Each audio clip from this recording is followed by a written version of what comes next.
Mateus capítulo 5 e o versículo 1 a seguir. Glória a Deus. Se quiserem ficar sentados mesmo, pode ficar, queridos. Mateus capítulo 5 e o versículo 1 a seguir. Vamos continuar meditando neste tema, um dos temas, dentro do Sermão do Monte, proferido pelo Senhor Jesus. E nesta feita, as bem-aventuranças. Todos acharam Mateus 5? Amém? Que diz assim: vendo Jesus as multidões, subiu ao monte e, como se assentasse, aproximaram-se os seus discípulos, e ele passou a ensiná-los, dizendo: bem-aventurados os humildes de espírito, porque deles é o reino dos céus. Bem-aventurados os que choram, porque serão consolados. Bem-aventurados os mansos, porque herdarão a terra. Bem-aventurados os que têm fome e sede de justiça, porque serão fartos. Bem-aventurados os misericordiosos, porque alcançarão misericórdia. Bem-aventurados os limpos de coração, porque verão a Deus. Bem-aventurados os pacificadores, porque serão chamados filhos de Deus. Bem-aventurados os perseguidos por causa da justiça, porque deles é o reino dos céus. Bem-aventurados sois vós, quando por minha causa vos injuriarem e vos perseguirem, e mentindo disserem todo mal contra vós. Regozijai-vos e exultai, porque é grande o vosso galardão nos céus. Pois assim perseguiram os profetas que viveram antes de vós. Amém, irmãos? Mantenha a sua Bíblia aberta, vamos orar e pedir a graça de Deus sobre nós. Senhor, mais uma vez, Senhor, reunidos estamos aqui neste nosso culto de ensino da Tua Palavra, Senhor. Pai, a Tua Palavra sendo meditada, a Tua Palavra sendo estudada, e não sem a presença do Teu Espírito Santo, que é o Espírito da verdade, Senhor. Que é o Espírito que revela os nossos corações, iluminando, Senhor, para compreender a Tua Palavra. Senhor, e a Tua Palavra que dá crescimento à Tua igreja. Que cada um de nós possamos dizer como o salmista no Salmo 119, versículo 97, Senhor. E dizer: ó, quanto amo a Tua Palavra, é a minha meditação todos os dias. Senhor, que a Tua Palavra continue sendo, como sempre foi, a lâmpada para os nossos pés e a luz para o nosso caminho. Dá-nos entendimento nesta noite, Pai, segundo a Tua misericórdia e graça. É a nossa oração em nome do Senhor Jesus. Meus irmãos, temos tido o privilégio de estudar as bem-aventuranças. E, como eu disse aos irmãos, eu acredito que, se pudéssemos definir as bem-aventuranças, nós poderíamos dizer que elas são o caminho da integração cristã. O caminho pelo qual Jesus definiu que todos os seus discípulos invariavelmente deveriam seguir. E nós temos meditado basicamente nessas últimas 2 quartas-feiras, nas primeiras 4 bem-aventuranças. E eu disse para os irmãos que existe algo muito significativo nas primeiras 4 bem-aventuranças, porque elas se relacionam muito com a vida do crente, do servo do Senhor, com Deus. Vou repetir, as primeiras 4 bem-aventuranças estão relacionadas com o relacionamento do crente com o Deus, com o seu Deus, com o Senhor. Então, quando nós nos colocamos diante destas bem-aventuranças, nós vimos aqui que os humildes de espírito são aqueles que já se viram pela iluminação do Espírito Santo como pessoas pobres espiritualmente. Elas já se viram como pessoas que em si mesmas não têm qualquer capacidade para praticar o bem, não têm qualquer capacidade para vencer o mal, não têm qualquer capacidade em si mesmo para poder vencer as astutas ciladas do inimigo. E quando nós nos deparamos com essa realidade na fé cristã, ela é fundamental. Se você pensa no cristianismo e olha para ele diante das propostas religiosas que nós encontramos no mundo, você vai perceber que as religiões, elas sempre guiam os homens por intermédio de uma salvação baseada nas obras. Então, o pensamento que surge dentro das religiões é que para que você possa alcançar aquilo que cada uma define como salvação, você precisa ser uma pessoa boa. Mas o Evangelho, ele é totalmente oposto a isso, porque o Evangelho declara que não existe nenhum justo, nenhum sequer. O Evangelho desanima o homem de procurar a salvação baseado na sua própria força, na sua própria capacidade ou na sua própria fé. O Evangelho, ele destrói o pensamento central do coração humano, que é tentar encontrar a salvação baseado nas obras para alimentar o seu orgulho pessoal. Os irmãos sabem muito bem que a reforma protestante, ela aconteceu dentro desse problema, dessa circunstância. A Igreja Católica Romana havia caminhado muito tempo e ensinado os seus fiéis de que a salvação era por intermédio das obras dos fiéis. Tanto que muitas coisas surgiram naquele século XVI e até um pouco antes, e a igreja tentava, através de indulgências e de outros meios, fomentar na mente daquele povo, dos fiéis, que a salvação era baseada na resposta, na ação do pecador, na ação do ser humano diante de Deus. E você sabe que Martinho Lutero, quando lia a epístola de Paulo aos Romanos, principalmente o versículo 16 e 17, essa passagem da palavra de Deus atraiu o coração de Martinho Lutero, porque Paulo vai dizer em Romanos capítulo 1, versículo 16 e 17, ele diz: eu não me envergonho do Evangelho, porque o Evangelho é o poder de Deus para a salvação de todo aquele que crê. E aí Paulo olha aquela questão de ser salvo, e a salvação é baseada em todo aquele que crê. A justiça de Deus é imputada, é colocada, é atribuída sobre o fiel somente crendo. E ele começa a estudar a respeito disso, e o seu coração começa a ser guiado pelo Espírito Santo de Deus para entender que a salvação só é conquistada pelo fiel quando a graça de Deus agindo no seu coração o leva ao arrependimento e à fé em Cristo Jesus. E a fé em Jesus Cristo salva o pecador. Os irmãos conseguem entender que maravilha é isso, irmãos? Porque até esse momento, a ideia que existia era que a salvação é por obras. E veja as religiões do mundo, interaja com eles e você vai perceber que tudo depende do fiel. E aí você vem para o cristianismo, você vem para as Sagradas Escrituras, você vem para o Salvador, e o Salvador diz assim: não depende de você, depende de mim. Não é pelas tuas obras, mas é pela tua fé nas minhas obras, a obra de justiça que eu cumpri quando estive sobre a terra, e no meu sacrifício na cruz do Calvário, que foi feito para perdoar o teu pecado. E ele diz assim: você crê nisso? Queridos, isso é maravilhoso. Porque Jesus vai dizer, já na primeira bem-aventurança, que feliz é aquele que entende a sua pobreza espiritual e que entende que sem a graça de Jesus Cristo ele está perdido, que sem a graça de Jesus Cristo ele está condenado, que sem a graça de Jesus Cristo ele vai para o inferno, mas com a graça de Cristo e a fé nessa graça, a fé nesse Salvador, ele tem todas as coisas, ele tem todos os benefícios e ele tem a salvação e a vida eterna em Cristo Jesus, o nosso Senhor. Isso é maravilhoso, isso é precioso demais. Isso, como eu disse para os irmãos, não é só a porta de entrada.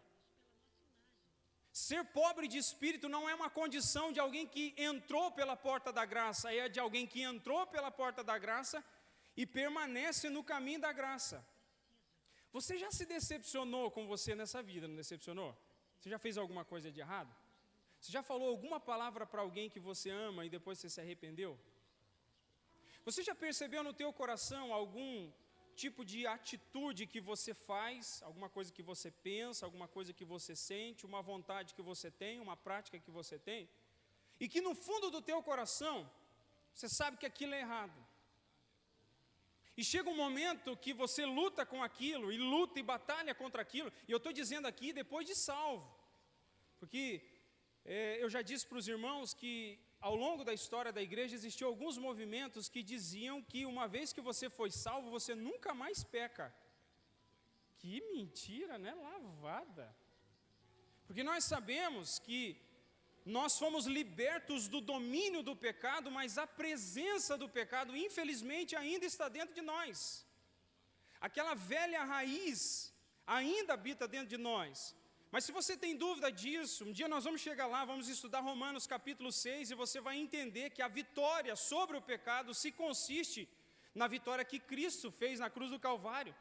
E lá no capítulo 6 de Romanos, eu acho maravilhoso o tratado que Paulo faz em Romanos, nos seus 16 capítulos, porque no capítulo 6 ele vai dizer que quando Cristo morreu, ele morreu para o pecado. E tem muita gente que lê aquilo dizendo, mas Cristo morreu para o pecado, ele é pecador. Não, ele morreu e levou junto o meu pecado e o seu pecado.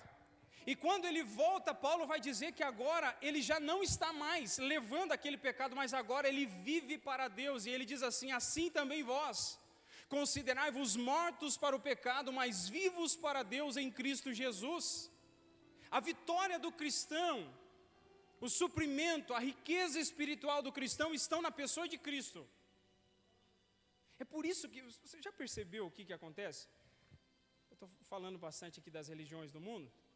Você percebe que nas religiões do mundo, você tem algumas figuras, e que geralmente essas figuras são muito icônicas, como nós dizemos. Você vai para o islamismo e o islamismo tem um Maomé. Você vai para um budismo e você tem um Buda. Você vai para as religiões do mundo e você percebe que sempre existe uma figura, uma pessoa, alguém que seja representativo dentro dessa religião. E a grande pergunta que se faz dentro dessa religião é, existe espaço para Jesus? E você vai perceber que Jesus é sempre menosprezado nessas religiões. O islamismo diz, Jesus Cristo foi um grande profeta, mas filho de Deus não, Deus não. Eles sempre colocam Jesus e relegam Jesus a qualquer status, menos na posição de Deus, de filho de Deus. E eu queria dizer para você, qualquer religião, qualquer pensamento, qualquer tipo de fé, que tente por outro caminho alcançar a Deus, está fadado ao sofrimento e à desgraça, com perdão da palavra, mas desgraça é alguém que está sem graça. É alguém que perdeu o caminho e perdeu um rumo, mas louvado seja Deus. A partir do momento que a graça se manifesta até nós, nós nos lembramos das palavras de Paulo dizendo a Timóteo, só existe um mediador entre Deus e os homens e é Jesus Cristo, homem. Só existe uma porta que é Jesus, ele diz em João capítulo 10, só existe um caminho, ele diz para nós, dizendo eu sou o caminho, eu sou a verdade e eu sou a vida. Você sabe o que Jesus está dizendo para nós? Eu sou o único suprimento nesta vida e na vida do porvir. É por isso que o cristianismo nos nossos dias vive às vezes em crise em muitos púlpitos, porque tem se pregado sobre muitas coisas, menos a respeito de Jesus Cristo, que é Senhor da igreja. Já disse para os irmãos, vocês gostam de bênção? Fala a verdade, irmão. Aleluia, xoxo. Amém, glória a Deus. Nós gostamos de ser abençoados, não gostamos? Nós gostamos de vencer, de sermos vitoriosos diante dos desafios da vida.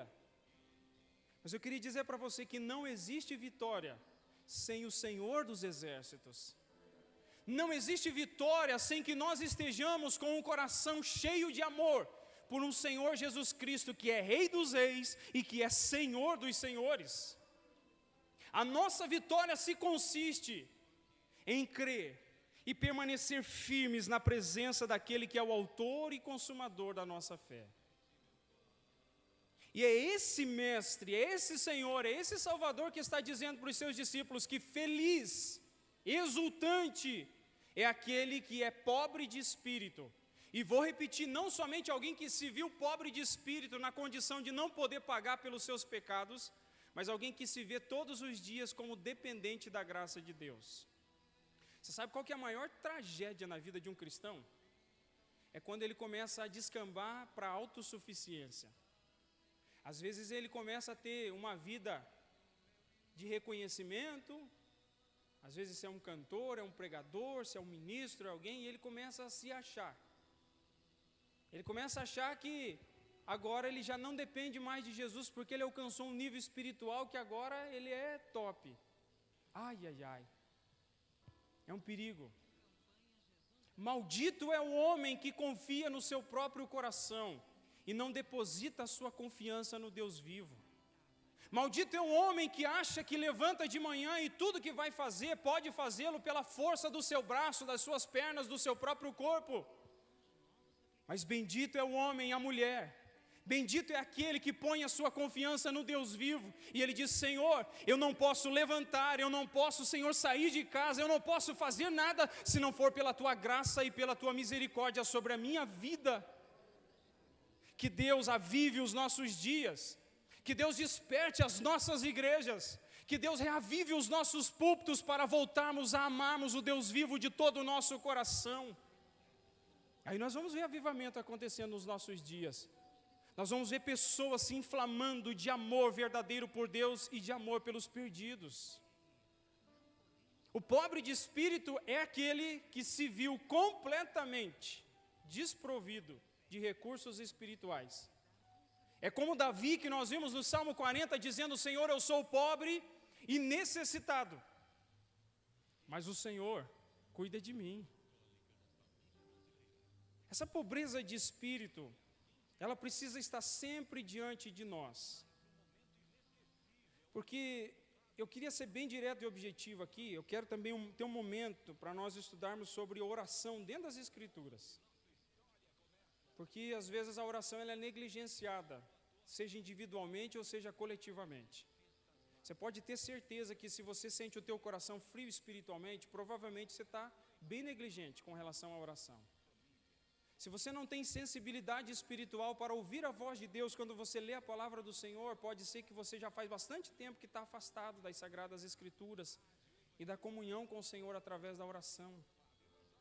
Queridos irmãos, é imprescindível que todos os dias nós estejamos em contato com o nosso Deus. Aí você pode dizer assim: não, pastor, essa é obrigação sua, porque é pastor da igreja e tem que estar pregando toda semana. Essa responsabilidade sua que tem que estar aconselhando pessoas. Não, eu sou pobre e necessitado, e você também é pobre e necessitado. Está me ofendendo, pastor? Não, eu estou falando a verdade para você, que todos nós somos pobres e necessitados. Mas eu queria dizer para você que não há uma vez sequer, aleluia, que você vá dobrar o teu joelho diante de Deus e diga: Senhor, eu preciso de Ti, que Ele não vai encher o teu coração e te abundar de riqueza espiritual, e fazer da tua alma que estava moribunda e triste, que estava caído. Já não aconteceu assim com você? Irmão, tem uns dias que parece que, perdão da palavra, parece que a gente está numa fossa medonha. Parece que não tem o que alegra, nem um prato de arroz, feijão e bife, uma saladinha, às vezes quem gosta de uma banana junto para comer, né? Tem gente que gosta, eu gosto, né, pastor Gerson? Nem aquilo ali não te alegra. Você diz: Senhor, não sei o que está acontecendo. Você sabe o que está acontecendo ali? É o teu Deus dizendo: vem aqui porque nada vai preencher o teu coração. Não adianta pegar o controle na mão e tentar assistir alguma programação. Não adianta tentar comprar um pote de sorvete napolitano para preencher o teu coração. Não adianta ir lá visitar a casa do fulano ou ir no parque de diversão. Não adianta fazer nada. É o teu pai e o meu pai, o nosso pai, nos chamando e dizendo assim: eu quero ter comunhão com você e eu quero encher o teu coração da minha presença. Eu quero encher o teu coração da minha alegria. Eu quero encher o teu coração de paz, mesmo diante da tribulação, da angústia que você possa estar vivendo. É isso que acontece. É Deus nos chamando. Porque tem dia que não precisa muito, né, irmã Sandra? Tem dia que nós estamos eufóricos, alegria. Você chega aqui na igreja, abraça todo mundo, só não dá um beijo porque não dá, está com máscara, né? Mas você está alegre, está contente. Mas aí chega um dia que Deus decidiu bater na porta da tua vida, do teu coração, e diz assim: hoje eu vou tratar com você, tá bom, filho? Mas Ele não fala, né? Ele chega e trata de uma vez. E quando Ele trata, no momento que Ele trata nos nossos corações, nós descobrimos a nossa pobreza total de espírito. Você acha que você estava voando, você estava com o teu jatinho, mas estava voando, planando alto, tudo indo bem, tudo fluindo, e chega um dia que Ele diz assim: agora eu vou amadurecer você, filho. Eu vou amadurecer você, filha. E a provação começa, a dificuldade bate a porta, Deus nos chama para conversar. E Ele não fala muita coisa conosco, que Ele fica em silêncio. Você sabe o que é maravilhoso? Porque nessas horas nós choramos, não choramos? Tem gente que é durão, né? Não chora de jeito nenhum. Eu não choro mesmo. Nem assistindo filme. Aquele filme mais moroso e choroso, né? Tem uns filmes que é doído, né, irmão Anderson? Você vai assistir que chega a remoer as entranhas. Eu não choro, fico segurando ali, para a esposa e o filho não ver. Às vezes a família está reunida ali, você fica segurando. E às vezes a pessoa não chora por circunstância nenhuma, mas chega um dia que aquilo te afetou de tal maneira que parece que você quer entrar num quarto e quer dobrar teu joelho e quer falar com Deus. E às vezes você não sabe nem o que você vai falar. Acontece isso com você também ou não? Você sabe o que Deus está fazendo? Ele está trabalhando nas nossas vidas. Ele colocou o tapume lá, de madeirite vermelho, e ele colocou escrito lá, em obras. E ele está trabalhando nos nossos corações, e ele está nos levando a reconhecer e dizer, você precisa de mim. Pode ser que você ainda não percebeu, mas você depende de mim. Pode ser que você ainda não assimilou, a ficha não caiu, mas a tua vida necessita da minha graça e só eu posso supri-la na tua vida. Louvado seja Deus. Alguém aqui já teve o privilégio de ler o livro do profeta Abacuque? Alguém já leu? Já ou não? Ninguém? Só o Douglas, irmão. Então lê em casa, lição de casa. Eu vou perguntar quarta-feira que vem, para ver se alguém leu. Quando você lê o livro do profeta Abacuque, você percebe que o profeta Abacuque está em crise. A gente só lembra do capítulo 3, versículo 17 e 18. Ainda que a figueira não floresça e não haja fruto na vide, o produto da oliveira minta e não haja mantimento nos campos. A gente sempre lembra daquela parte ali, mas você tem que ler o antes, senão você não entende aquilo ali. Abacuque está em crise.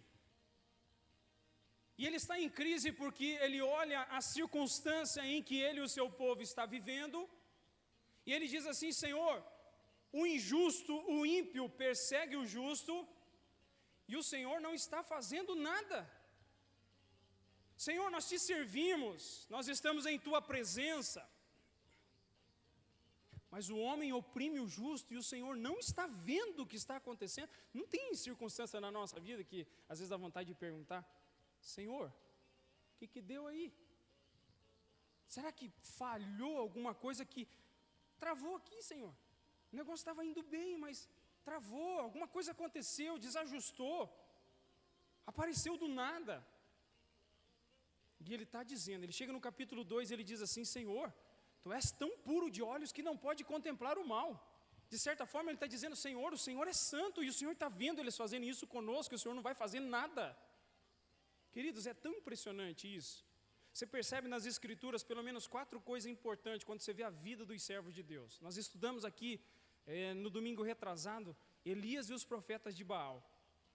Você vai ver que a vida de Elias é cheio de intempéries, de dificuldades, o ministério sofrido, o ministério que tem que ir diante de Acabe e dizer, Acabe, segundo a minha palavra, eu estou dizendo que não vai chover. E daqui a pouco ele espera que Deus diga assim, pode ir para casa descansar, Elias. O Senhor diz, Elias, foge porque eles vão procurar a tua vida. O Elias tem que sair correndo. E quando Elias sai correndo, as coisas vão acontecendo, a perseguição vai se tornando intensa. E daqui a pouco chega a hora dele fazer um desafio contra Acabe e Jezabel, os profetas de Baal, reunir aqueles homens e o poder de Deus se manifesta. Quando o poder de Deus se manifesta, lá vai Elias se esconder de novo. É sofrimento, é perseguição. Mas eu queria dizer uma coisa para você que você não esqueça nunca, jamais na tua vida. Deus é soberano. É Ele que está no controle do universo. Essa é a primeira premissa que você não pode se esquecer. Porque se você perder a visão do Deus soberano, você perde o controle do universo. A partir do momento que você acha que o curso do universo está na direção dos governantes do mundo, dos países, você entra em desespero. Tem muita gente que esperava que o Bolsonaro seria a solução para o Brasil. É ou não é? E tem tentado fazer o serviço dele lá, mas nós já descobrimos que só tem Messias no nome, mas não é Messias. Muita gente estava duvidando disso, né? Tem um livro muito bom, irmãos, por sinal. Se eu não me engano, a idolatria do bolsonarismo, do pastor Iago Martins. Quem tiver a oportunidade de ler, muito bom livro. Ele fala sobre isso. Pastores pegaram o Bolsonaro e colocaram no púlpito. E o púlpito é um lugar sagrado, irmãos. É um lugar onde sobe-se para pregar a palavra de Deus. O homem já se converteu 5 vezes e nunca manifesta evidência de conversão. Você vê que o camarada chegou ao ponto, né, de ser batizado no Rio Jordão e não deu certo ainda. que a questão não é o lugar onde se batiza. A questão não é palavras vazias, a questão está aqui dentro. É por isso que Romanos capítulo 10 diz que se com a boca confessares Jesus Cristo como Senhor e com o seu coração creres para a justiça, será salvo. E os homens têm descoberto que a direção do mundo e do universo não está na mão dos governantes, mas está nas mãos daquele que está sentado no trono.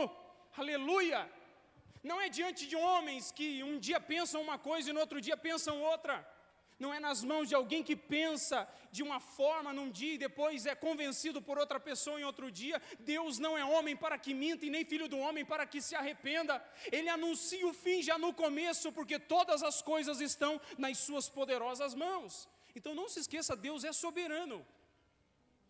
A segunda premissa nas Escrituras é que Deus trabalha em nós e através de nós.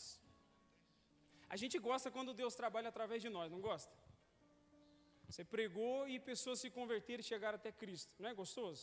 Você cantou e alguém ouviu aquele louvor e a mensagem daquele louvor tocou o coração de alguém. Você foi fazer uma visita e entregou um panfleto na mão daquela pessoa e ela chegou a Cristo. Você aconselhou um casal e o casal não se separou. É gostoso, não é? É ou não é, irmãos? Alguém estava pronto para se suicidar. Você chegou naquele momento, ou mandou uma mensagem, ligou para aquela pessoa, a pessoa se desistiu do suicídio. Você diz, que maravilha! Gostoso, né? Isso é Deus trabalhando através de nós. Mas tem hora que Ele precisa forjar a ferramenta. Tem alguém aqui que trabalha de carpinteiro, né? Deve ter alguém aí que já mexeu com alguma coisa disso aí, né, irmãos? Carpintaria, né?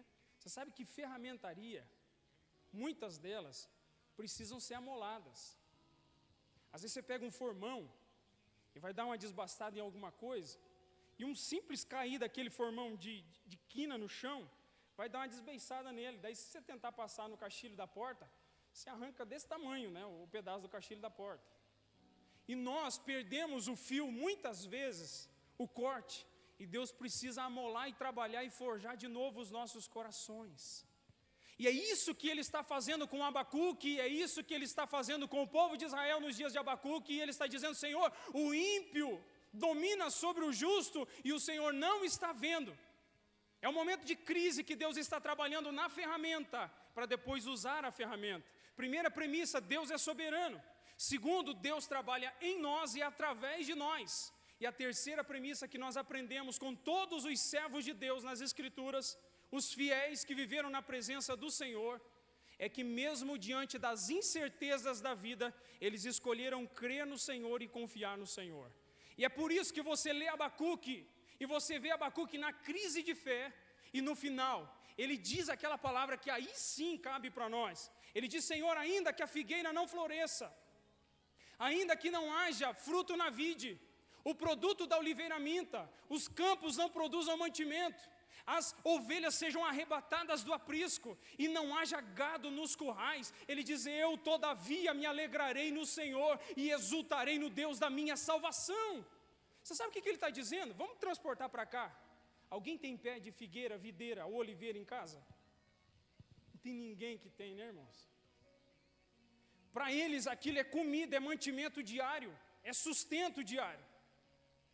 Alguém aqui tem um parzinho de ovelha no quintal? É a certeza, ter ovelha e ter bois, é certeza de que tem carne. Tem alguém aqui que não janta se não tiver carne? Não precisa nem levantar a mão. Não dedura, não. Mas tem gente que, se chegar lá na beirada do fogão e der uma olhadinha e perceber que só tem arroz, feijão, abobrinha cozida, chuchu refogado, dá aquela abridinha embaixo do fogão, não tem aqui, abre o micro-ondas, ué, está faltando um negócio aí. Como diz meu pai, né? Aprendeu do meu avô, está faltando a mistura. E aí, parece que está tudo errado. Então, não ter ovelhas e não ter bois significaria não ter carne também no prato. Só que olha o que Abacuque está dizendo, Senhor. Eu posso não ter comida, pode ser que não tenha fruto na oliveira, pode ser que a videira também não dê o seu fruto, Pode ser que os campos não produzam o mantimento, a farinha, a cevada, não haja nada.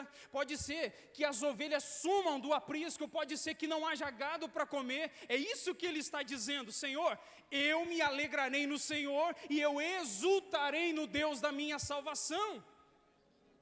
Eu estou dizendo isso para você, porque chega dias nas nossas vidas que o gado some, que a ovelha some, que não produz nada, que parece que há sequidão de estio, mas Abacuque está nos ensinando que mesmo não conseguindo ver, nós permanecemos crendo no Senhor.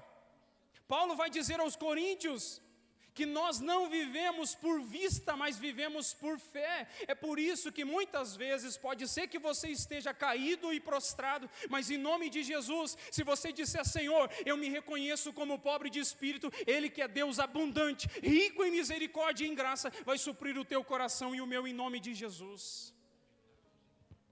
Sabe o que é precioso aqui? Porque ele vai dizer para nós assim, ó: bem-aventurados os humildes, os pobres de espírito, porque deles é o reino dos céus. É garantido. Se você é alguém quebrantado, que entendeu que necessita de Deus, o reino dos céus é seu. Eu sei que muitas vezes nós queríamos ouvir assim: bem-aventurados os pobres de espírito, porque deles é a luz paga, a água quitada, o aluguel garantido. Não é? Não queria ouvir isso. Só que você e eu sabemos, e eu disse aqui, se eu não me engano, nesse domingo passado, que muitos desses falsos profetas prometem em nome de Deus aquilo que Deus não prometeu. Falam em nome do Senhor aquilo que o Senhor não mandou falar. Aguçam o coração das pessoas para serem supostamente abençoados materialmente, quando Deus não disse que ia abençoar essas pessoas. E como diz o profeta, falando as palavras do Senhor, ele diz: ai daquele que diz assim diz o Senhor, sem que o Senhor o tenha dito. Irmãos, que temor que isso traz no meu coração. Ai da pessoa que fala algo em nome de Deus, sem que o próprio Deus o tenha dito. Isso me causa muito temor. Como diz o pastor Hernandes Dias Lopes, usando a figura, né, da representação do profeta, quando a mulher diz assim: agora eu sei que a palavra do Senhor na tua boca é a verdade. E ele fala algo muito interessante, ele diz: que temor isso me dá no coração de pensar que pode ser que a palavra do Senhor na minha boca não seja a verdade. Olha que temor que isso nos traz, porque vai chegar um dia que o Senhor Jesus há de julgar a todos nós, há de julgar aqueles que com justiça, com verdade, com sinceridade, propagaram a sua palavra e falaram a verdade diante dos homens. Mas nós precisamos entender algo, queridos, que Deus, o nosso Deus, Ele quer que nós sejamos verdadeiros, e ser verdadeiros, sermos aqueles que realmente querem andar nas pisadas do Mestre, do Senhor Jesus, são aqueles que aprendem a glorificá-lo, seja na alegria ou seja na tristeza. Daqueles que vão dizer: Senhor, seja para viver ou seja para morrer, eu não largo, eu não abandono o Senhor. Senhor, eu não sei, porque diante de mim não tem um GPS para mostrar onde vai chegar o meu destino, o caminho, o final, a linha de chegada. Eu não sei aonde vai chegar isso, Senhor, mas eu vou continuar crendo e perseverando em Tua presença. Queridos irmãos, o pobre de espírito é alguém que não pode viver sem Jesus. Sem Jesus não dá, você não vai conseguir, não adianta nem tentar. Você pode se iludir, né? Essa é a grande realidade. Sabe por que o Senhor Jesus trouxe você aqui hoje nesse culto? Porque Ele está dizendo para você: para de tentar viver sozinho. Para de se iludir e pensar que você pode sem mim. Você não pode. Nós não podemos. Sem Ele não tem como. Eu acho impressionante o que Jesus faz, porque, como eu disse, os pobres de espírito se viram como alguém que não pode sem Ele. Ele diz, na segunda bem-aventurança, aqueles que choram, é a consequência de alguém que se viu pobre de espírito é chorar. Sabe o que eu me lembro aqui? Eu me lembro lá daquela mulher cananeia que vai até Jesus, e ali é muito precioso, porque ela vai até Jesus, e a Bíblia diz que a filha dela está miseravelmente endemoniada. miseravelmente endemoniada. E ela vai até Jesus e ela pede que Jesus cure a sua filha. Você se lembra o que acontece lá, né? Ela se aproxima e ela pede a ajuda de Jesus. Jesus responde ela? Responde ou não? Não. Dá aquela ignorada básica, como diz. A mulher vem, se aproxima, pede ajuda dele e ele deixa. E os discípulos estão dizendo, Senhor, despede a senhora que ela está fazendo escândalo. E a mulher continua insistindo, Senhor, tem misericórdia de mim. Aí o Senhor olha para ela e diz assim, você sabe que não é correto pegar o pão dos filhos e deitar os cachorrinhos. Por quê? Eu já disse para os irmãos, ambiente judeu, Jesus está provando o coração daquela mulher, os judeus olhavam para todos os outros povos e chamavam de cachorro. Eu já disse que não é Shih Tzu, Yorkshire, né, esse cachorrinho bonitinho, é cachorro carnicento, é comedor de lixo. Sabe aquele um que fura o teu lixo? Você está saindo para trabalhar, está a caixa de leite tudo caído no chão, né? Pedaço de arroz, feijão, o restinho do bife que sobrou está lá do outro lado da rua. Cachorro destruidor, isso é a visão de cachorro ali. E Jesus está dizendo para ela, você sabe que não é lícito pegar da mesa dos filhos e deitar os cachorrinhos. Aleluia. Mas aquela mulher, ela é pobre de espírito. Ela não tem para quem recorrer mais. A Bíblia não nos diz se ela foi em A, foi em B, foi em C, procurando ajuda, procurando solução. A Bíblia não diz para nós. Mas pela situação dela, você entende que ela já se viu como alguém pobre de espírito. E se fosse eu, você, irmão, chamando de cachorrinho, o que você faria? Ah, tá de brincadeira, né, Jesus? Chamar de cachorro? Poxa, tem dó, né? E Jesus diz, não é lícito pegar na mesa dos filhos e deitar os cachorrinhos.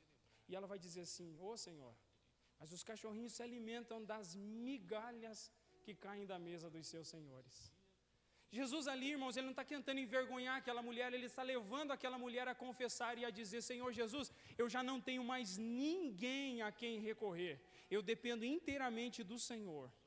Você sabe o que é isso, irmãos? É uma confissão de fé, que diante disso Jesus vai dizer para ela, ó mulher, grande é a tua fé, vai e seja feito conforme a tua fé. Querido, você sabe o que ela está fazendo? Ela está reconhecendo algo que eu e você, como cristãos, que vivemos há 10, 20, 30, 50 anos na presença de Deus, às vezes não reconhecemos a nossa total dependência de Deus. Uma coisa que é interessante, a gente não gosta de depender das outras pessoas, é ou não é? Você gosta de bater na casa do outro e dizer assim, rapaz, acabou o negócio lá em casa, lá tem como você me ajudar? Alguém gosta de fazer isso aí? Fez até curso no Senai, é profissional para pedir ajuda para os outros, tem alguém aqui? Não tem, porque nós temos um orgulho nato dentro dos nossos corações. Eu já contei para os irmãos que eu, recém-casado, passando um vale tremendo, e recurso quase zero. Meu pai congregávamos juntos, meu pai fez uma coleta de alimento, e juntou um monte de coisa no final, e ele disse, filho, não vai embora ainda. Quando chegou no final, ele disse assim, esse alimento é para você. Eu falei, não, pai, para mim, pai. Para mim, não precisa disso não, esquentar a cabeça com um negócio desse. Não, veja com outro irmão se está precisando. Mas no fundo do coração, diz, eita, meu Deus, como eu preciso. E eu disse, não, vou ficar tranquilo. Não, foi pedido para você. Eu não falei para a igreja, não quis publicar, mas foi pedido para você. Eu sei que a situação está difícil. Aí peguei e esperei todo mundo sair da igreja. Aí fui catando as sacolinhas. Quando estava lá fora, parecia um bandido. Parecia que eu estava roubando a comida, pastor Gerson. E colocando em volta e dizendo assim, fecha rápido para ninguém ver. E aí quando colocou aquela comida ali dentro, fui para casa, aquela comida ajudou eu e minha esposa até eu receber o primeiro pagamento na empresa quando entrei registrado. O nosso orgulho muitas vezes ele é tão forte que às vezes nós somos orgulhosos diante de Deus. E nós não reconhecemos diante de Deus dizendo, Senhor, eu preciso do Senhor. É por isso, irmãos, que muitas vezes Deus precisa dobrar o nosso coração, até que a gente diga, Senhor, eu não tenho mais para quem recorrer, eu recorro a Ti, eu quero o Senhor, eu preciso do Senhor, ninguém mais pode me ajudar. E é interessante aqui, irmãos, às vezes tem pessoas que podem procurar o pastor, vem até a gente e diga assim, pastor, eu preciso de ajuda em tal coisa, e você percebe que não tem como ajudar, é Ele, Deus. Se você enfiar o dedo ali, Deus corta o teu dedo fora, dizendo, não mexa, eu estou trabalhando. Olha o tapume aí, tem vigilância 24 horas aí dentro dessa obra, não meta a mão porque eu estou trabalhando. E é você e Deus. É eu e Deus, e ali dentro Deus trabalha e forja os nossos corações, até que nós digamos de todo o nosso coração: Senhor, eu sou pobre e necessitado, eu preciso do Senhor. Aleluia. É assim que Deus faz nas nossas vidas. Se eu e você fosse escolher a maneira de Deus trabalhar, a gente ia pedir para Deus trabalhar assim, é nada, não, dá aí rapidinho, Senhor, não demora não. Passa logo a bênção, a vitória, para mim vencer essa dificuldade. Mas muitas vezes Ele vai nos chamar de pertinho. Ele vai ser igual a esses professores, né, que muitas vezes são professores que são contratados para ensinar inglês para as pessoas, né? Esqueci o nome que eles dão lá, mas é só para um aluno, não é aquela turma toda, né? Tem um nome específico lá, se alguém souber aí me ajuda. Hã? Não é particular, tem um outro nome, né, que ele fala específico, mas ele só dá aula para aquela pessoa, só para aquela pessoa. E aí você, assim como Deus está dizendo, o Senhor Jesus está dizendo aqui, é o momento que Cristo nos chama. E olha que coisa preciosa. Se você for na terceira bem-aventurança, a palavra que está ali é: bem-aventurados os mansos, porque eles herdarão a terra. Sabe o que é manso aqui? Você tem que entender que essa mansidão, ela está ligada à própria pessoa e o ser de Cristo. Nós conhecemos muito bem Mateus 11, 28, que o Senhor Jesus vai dizer para nós. O que diz lá em Mateus 11, 28, irmãos? Os irmãos falam aí, eu vou tomar água aqui. Os irmãos sabem muito bem, 11, 28 de Mateus. 11, 28, irmãos. Irmãos, 11, 28. Isso, alguém sussurrou ali, é isso mesmo. Vinde a mim, todos vós, que estáis cansados e oprimidos, e eu vos aliviarei. O 29, tomai sobre vós o meu, e aprendei de mim que sou. Aleluia. Você sabe o que o Senhor Jesus nos ensina em Mateus 11, 28? Que Ele diz: tomai sobre vós o meu jugo e aprendei de mim que sou manso e humilde de coração, e encontrarei descanso para vossas almas. Na época de Jesus, você tinha instrumentos de trabalho agrícola, e às vezes, geralmente nesse sentido aqui, instrumentos agrícolas que eram puxados por animais, por bois. E quando você ia colocar 2 bois ali, geralmente, o boi da direita era um boi treinado, era um boi experiente, que já havia sido preparado para aquele trabalho. E às vezes se pegava um boi novo e colocava na esquerda. Alguém já trabalhou com esse tipo de instrumento aqui, irmãos? Pode ser que, né, Moedas? O Moedas já trabalhou com doma, né? Já viu, né? Então você põe o boi da direita aqui, e o boi da esquerda é o novinho. E é até engraçado de ver, porque o boi treinado, ele anda tranquilamente, naquele passo, sem acelerar demais e sem atrasar demais. Agora o da esquerda, o bicho se debate igual o touro quando abre a portinha.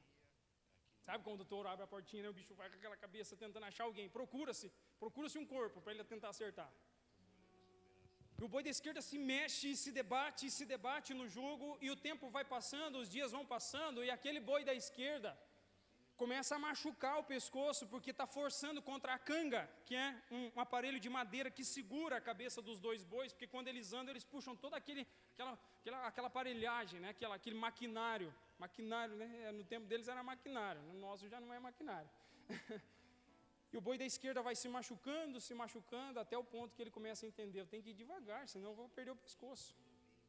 Você já percebeu que às vezes a canga de Deus também para em cima de nós? E tem um boi da direita treinado, chamado Jesus Cristo, que está dizendo: aprenda de mim, que sou manso e humilde de coração. Vai tranquilo aí, garotão. Vai tranquilo aí, garotona. Você está indo direto, você está tentando correr na tua caminhada, no teu passo, você está se machucando. Vai tranquilo, sem pressa, não acelera demais e não freia demais. Lembra que eu disse para os irmãos aqui, que tem gente que quer ser mais crente do que Jesus? Quer ser mais espiritual do que o Espírito Santo? O que eu aprendo todos os dias com Cristo é: vai com calma. E vai com calma com Cristo, irmãos. Eu já tentei acelerar já. Tentar um negócio, né? Aí você acelera demais, você vai dando cabeçada, vai machucando o pescoço. Aí daqui a pouco você diz: não vou acelerar, vou ficar parado. E daqui a pouco o boi treinado vai te puxando. E vai te puxando, e você vai começando a andar naquilo que eu entendo, que é andar nos passos da graça de Deus. Não é querer correr mais do que ninguém, e não é querer também ficar para trás e desanimado, é seguir os passos daquele que nos chama, dizendo assim: vinde a mim. Você está cansado e oprimido, você está machucando-se a si mesmo, você está se ferindo todos os dias, você está tentando fazer aquilo que você não pode fazer, você está tentando mudar o teu marido, você está tentando mudar a tua esposa, você está tentando mudar os teus filhos, você está tentando mudar os teus pais, você está tentando mudar os colegas de trabalho. Entenda que não é você que muda as pessoas, mas é Ele que muda. Eu achei impressionante essa realidade, porque se você não assistiu, você fala assim, pastor, só fica indicando filme para nós, mas é filme bom, que vai abençoar a tua vida, tá? Se você não assistiu, alguém deve ter assistido aqui o Quarto de Guerra, alguém viu? É interessante porque a senhora que está ajudando a mulher, que está em crise conjugal, ela chama a mulher para conversar e a mulher começa a desabafar, dizendo assim, não, mas porque meu marido faz isso e aquilo, aquilo outro, e porque meu marido faz aquilo, aquilo outro. E a mulher diz para ela assim, quanto tempo nós vamos passar falando do teu marido, ao invés de tratar o teu problema e a tua situação? E a mulher diz para ela uma coisa muito interessante, e ela diz exatamente isso, pare de tentar mudar o teu marido, porque essa não é tarefa tua, essa é tarefa de Deus. Nós não mudamos pessoas. O único que pode mudar pessoas é Jesus Cristo, através do Espírito Santo que habita dentro do coração delas. Nós podemos influenciar pessoas, mas nós não influenciamos através de ser carnicento. Não vai mudar nunca, viu? Né? Aquele senso depreciativo. Desse jeito aí não vai ser nada na vida. Desde que a gente casou, essa mesma nhaca. Né? E vai empanzinando, e a pessoa vai diminuindo, vai murchando, até que daqui a pouco não vai nem de arrasto mais. Porque o que deveríamos fazer, não fazemos, que é encorajar e animar as pessoas. Eu disse aqui no domingo, né, a pessoa volta para a igreja, e aí a pessoa chega aqui e ainda leva um sermão, dizendo, não tinha nem ter saído, né, você é cabeçudo, né, rapaz? Sofreu aí no mundo aí, agora voltou, está aqui, em vez de se alegrar com aquele que estava ali. Ou outro, irmão, você até é mais objetivo aqui. Precisamos parar de ter um preconceito cego que nem Jesus Cristo tinha. Eu estou sendo objetivo aqui como seu pastor, orientando você. Às vezes entra um jovem dentro da igreja, o menino está com um alargador aqui. Tem uma boca aqui dentro, está quase para jogar comida dentro do alargador dele. E a pessoa já olha assim, ó, com aquele olhar de desprezo, aquele olhar de desdém. Eu me lembro de uma situação, nós fizemos um trabalho com os jovens, lá na igreja do Porteira, quando nós congregávamos na igreja do Porteira do pastor Edilson. Nós fizemos um trabalho com um irmão, alguém já deve ter visto, que a pessoa fica de mendigo em volta da igreja, e depois você faz um trabalho ali dentro, aquele mendigo entra ali e pede oportunidade para falar. Eu me lembro que eu estava conversando com o pastor Fidelis era meu pastor na época, eu era líder de jovens lá, já tinha comunicado ele, pedido para ele, pastor, podemos fazer esse trabalho com os jovens? Ele falou, não, pode fazer. Aí eu estava conversando com ele umas horas antes, pastor Gerson, antes de acontecer o momento ali, e o irmão estava vindo lá, mas o irmão vinha todo feio mesmo, irmãos. O irmão judiava mesmo, com a roupa tudo rasgada, deixava a barba tudo mal feito, o negócio tudo, né, bem característico de um maltrapilho, um morador de rua. E o pastor Fidelis conversando comigo, eu estava do lado do carro dele, ele olhando no retrovisor, ele disse assim, rapaz do céu, deixa eu ir rápido que está vindo um gadareno ali. E eu olhei para trás e falei, não, pastor, esse gadareno é dos nossos.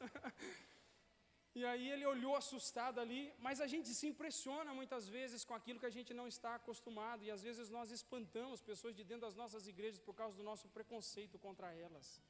E nós estamos mandando embora pessoas que Jesus Cristo recebe. Nós estamos excluindo aqueles que Jesus Cristo ama. Nós estamos dispensando aqueles que Jesus Cristo deu a vida por eles. Você consegue entender isso, irmãos? Nós precisamos parar com esse tipo de preconceito cego. Eu já fui a alguns lugares e conversando com alguns irmãos, né? E as pessoas dizendo, não, fulano está para ir na igreja, mas daquele jeito que está ali não dá para vir, deixa vir. Deixa vir, porque o Espírito Santo que vai habitar naquele coração vai efetuar uma transformação de tal maneira que quando você olhar, você vai dizer, rapaz do céu, é a mesma pessoa. É Deus que trabalha, não somos nós que mudamos as pessoas, nós podemos influenciar, mas que a nossa influência seja a influência de pessoas que estão cheias do Espírito Santo, e que quando olham para o outro, para o próximo, para a pessoa que está do nosso lado, o nosso desejo é vê-las crescendo na graça e no conhecimento de nosso Senhor e Salvador Jesus Cristo. Eu vou finalizar aqui para não estender demais, mas Jesus nos ensina dizendo que aos mansos, aqueles que estão se submetendo debaixo da mão poderosa de Deus, Ele vai conceder graça. Eu vou finalizar aqui concluindo basicamente o que nós vimos aqui nessa noite meditando. Você é pobre de espírito? Você já se viu como pobre de espírito? Se você ainda não se viu, eu quero fazer um apelo no teu coração, para que você, nessa noite, quando nós orarmos aqui, você diga para o Senhor Jesus de todo o teu coração, e diga assim: Senhor, eu não estou enxergando a minha condição, Senhor. Senhor, eu não estou percebendo, Pai, que eu estou duro, a minha consciência está cauterizada, eu estou insensível. Senhor, rompe o meu coração. Peça perdão nessa noite, irmãos. Quantas vezes eu estive diante de Deus e percebi que o meu coração estava esvaziando, estava indo embora, eu já estava insensível diante do Senhor. E o Espírito Santo de Deus, através da sua ação soberana no meu coração, começou a me inclinar, dizendo: confessa, confessa porque você está autossuficiente. Confessa porque você não percebe mais que depende da minha graça. Confessa porque você está saindo de casa durante o dia e acha que vai ser vitorioso sem a minha presença na tua vida. Confessa porque você acha que vai vencer as tribulações, porque você é esperto, porque você é inteligente. Você não vai vencer. E hoje Deus te trouxe aqui para dizer no teu coração, neste culto de ensino da palavra de Deus: para de viver segundo o teu pensamento. Para de viver segundo as tuas forças, se rende diante de Deus e clama a Ele dizendo: eu sou pobre de espírito e eu necessito da sua graça.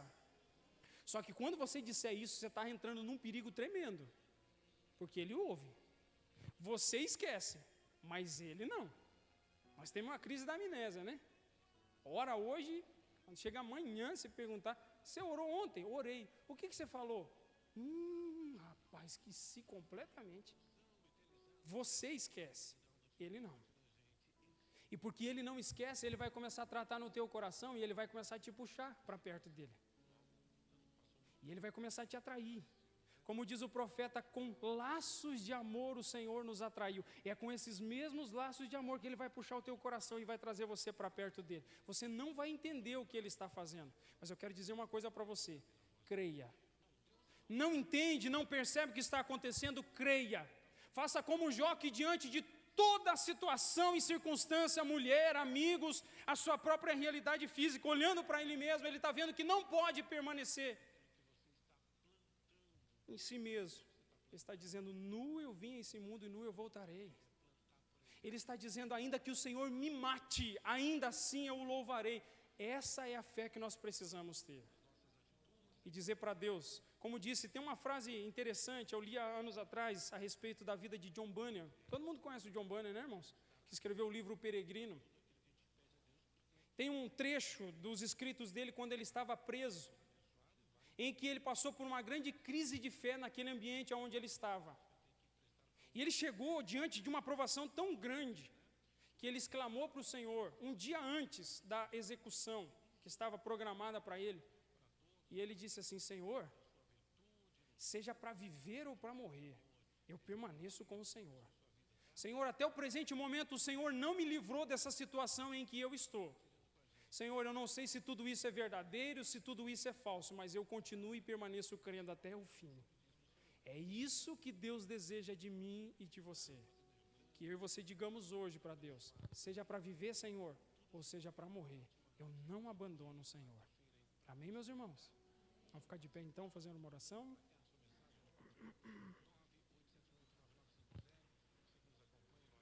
Vamos aí, curva a sua cabeça, feche os seus olhos, vamos orar. Senhor, bendito seja o teu nome santo, Senhor. Senhor, nesta igreja, Pai, todos somos pobres. Senhor, neste mundo, Pai, todos somos pobres. E não é pobre financeiramente, é pobre espiritualmente, Senhor. Senhor, eu sei que muitos de nós têm provado, aleluia, e visto a nossa pobreza diariamente, Senhor. O quanto somos incapazes em nossa própria força, em nossa própria capacidade, Senhor.